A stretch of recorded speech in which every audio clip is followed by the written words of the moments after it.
Alright, so here's an update on the EEE. I was needing a new belt, and the belt that came on it was a 44 1/4 by 1 3/8, which it was so loose and so long that it was actually rubbing into the tank. It also came with this belt, 43 5/8, so when I put it on, it no longer rubbed the tank, even though it's also worn out. So I bought one of those as a replacement. Still quite a bit of deflection, like 1.5 inches to 1 3/4. I was told 1 1/4 is about what you're looking for. So I got on Dayco's webpage and I found a shorter belt. I believe it's 43 1/4. So we're gonna try that one and see what it does. If not, I'll run the one in between that. So to get the belt off, the secondary is pretty easy. You just roll it over. But to get the secondary off, when it's on there, there's actually this bracket that goes from here over to the clutch. So that has to come off. Then you pull the bolt out, pull the secondary off, which this is the piece here, the stay that it has to keep it from pulling the transmission forward. And then you have to pull the exhaust, take the bolt out, take the other bolt out, and then you're able to go ahead and push the pipe up just enough to get the belt to clear. It looks like there's room, but it fights you the whole way without doing it. And while I had it out, I was taking a look at the brakes, and the pads aren't like totally worn out. I think it's like 49 or 50 thousandths thick. The other one's about 35 thousandths is what it's sitting at. This one's got a little bit of a funny wear pattern. So I went ahead and ordered new brake pads. They're like $10 each. The belt's gonna take about a week to get here. The pads will be before that. So I'll be able to go ahead and get all those replaced and then put the belt on. But then to get the pads out is where the fun begins. The caliper has this crossover, so you can't pull these pads out the top, which is how they're designed to come out. So I was like, okay, let's try loosening the caliper. And you can see the hole in the rotor here, which lines up with the holes in the caliper. That's how you take those bolts out. If you spin it around here like this, it also lines up with the holes that bolt the transmission to the frame. So I went ahead and did that, and I was able to get the outboard pad off, but not the inboard.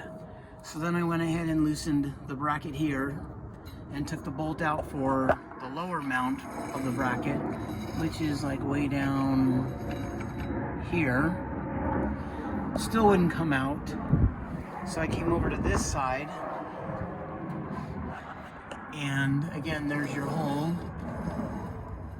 And I pulled the caliper bolts out over here and was able to move it forward up and down enough to get the pad to come out. The guy that originally owned this buggy bought this one and that one, the yellow and blue one. That one was sold to Dayco, the yellow and blue one. This one the guy kept. And what he did is, this is a billet transmission, a Blurton transmission, and and what it originally had in it was a cast, I believe it was a cased Blurton transmission. He wanted the billet, so he pulled it out of that one and shoved it in this one and swapped the other one over. The mounts for the engine placement here are to the left of center. On that buggy, they run straight down the center. So this transmission was made for that other buggy, and I don't know if you can see it, but you can see where they cut into the frame to make these calipers fit. This one uses this JZ or JEZ brand. And then it originally had CNC calipers on the cast one, and that whole setup went into that buggy. So that's why they had to cut the frame. But the brake pads will take 4 or 5 days to get here. The belt will probably take 6 or 7. So again, I'll have the pads in before the belt gets here, and I can go ahead and throw this thing together.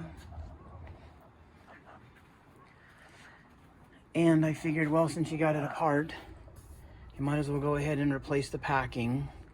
I was trying to come up with a way to make a spark arrestor on this, but as you can see, the two pieces are welded together. I was just gonna like separate them, put a screen in there, see if I could get away with that. Most of the time they just put a stick up there, and if it stops, then they know you have something and they're happy with that.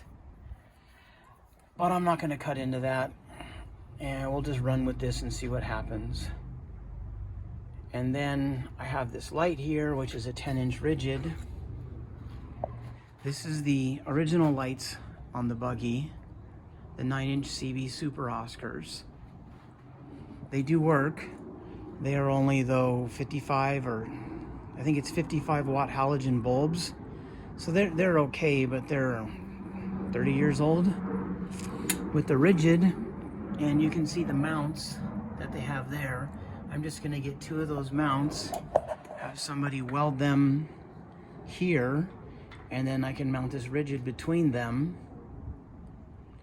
And in that way, when those can't keep up, then the other one will. The rigid is a spotlight? No, it's a beam.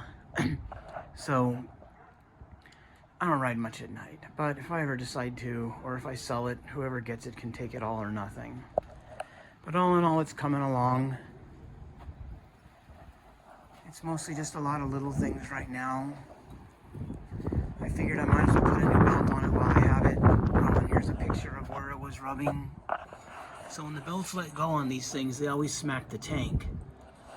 But you can also see where the belt was rubbing on the tank. And I don't need any more problems with this thing than I've got. So again, coming along, looking good.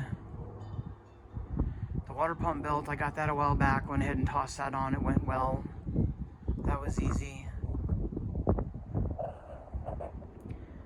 So a few more things, this thing should be ready to go. Well, it's ready to go now. Well, not now, but it's ready to go.